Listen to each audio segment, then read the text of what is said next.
recruiting for a role is different depending on the type of role, right? So if you're looking for a doctor at a big hospital, it's very different than looking for a frontline worker at a fast food establishment, right? Yes. The problems may be different. One may be a situation of you have quantity but not quality, and maybe the other may be a situation where you have quality but you don't have quantity, right? Yes. Yeah. And so there's a few different ways to address it, and so we'll go into some examples. We'll start with a high volume position where you get a lot of applicants and you have to do a lot of screening. So the first question from a Phenom perspective is, how do I manage a job with quite a few candidates? Let's say I have a job open and I have literally 10,000 applications for it. And there's varying quality in the candidate profiles. My first goal as a recruiter is to determine, who are my best fit candidates? And Phenom's a bit different. We're not just looking at applicants here. We're looking at any candidates that have interacted with your job, right? Phenom, we're not going to get into it in detail today, but Phenom has a number of capabilities to identify and attribute candidate profiles, what we call leads, beyond just people that explicitly apply. The same way that Amazon, the same way that Facebook or Instagram tracks your behavior to provide you a more personalized experience and learn more about you. We do the same thing for candidate profiles. So to start with, your talent pool for a job, let's call it a barista at a coffee chain. Mm-hmm. We have more barista candidates for you than your traditional ATS will, by a large margin, generally by a large margin. So we're going to start with more candidates. Now, when you have more candidates, you can do the traditional sorting activities, filters, criteria, spotlight criteria.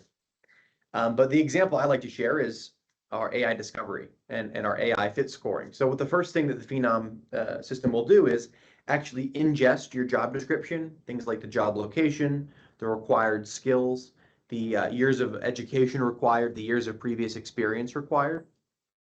It'll take that framework and it'll apply it to your talent pool. It'll actually sort your talent pool by fit. So it'll actually put your A-fits, your best fit candidates, to the top of your talent pool if you choose to look at your A-fits. It'll, of course, ranked by your A and then your B and so on. And so the first thing that you should do is focus on the best fit candidates for your role, right? Yeah. Now that's a quality problem, right? That's where you have a bunch of candidates and you need to go ahead and fill the roles with the best fit candidates. Now, what about the reverse that we mentioned? What if you are getting a few candidates and there's some good candidates in there, but your quantity is very low, right? So you're getting a few, but you would love a much larger talent pool. And that's where the Phenom Recruiter Experience, RX, is actually going to help you expand. So you could start with a list. You can go into your list tab, you can go into your candidates tab, and you can actually sort in the Phenom tool by filter criteria that are very wide ranging. We're integrated directly with your ATS, so you can bring in candidates hiring status and actually sort by candidate hiring status and bring in candidates for other jobs that are silver medalists, for example, that were very close to getting that other job but never got it.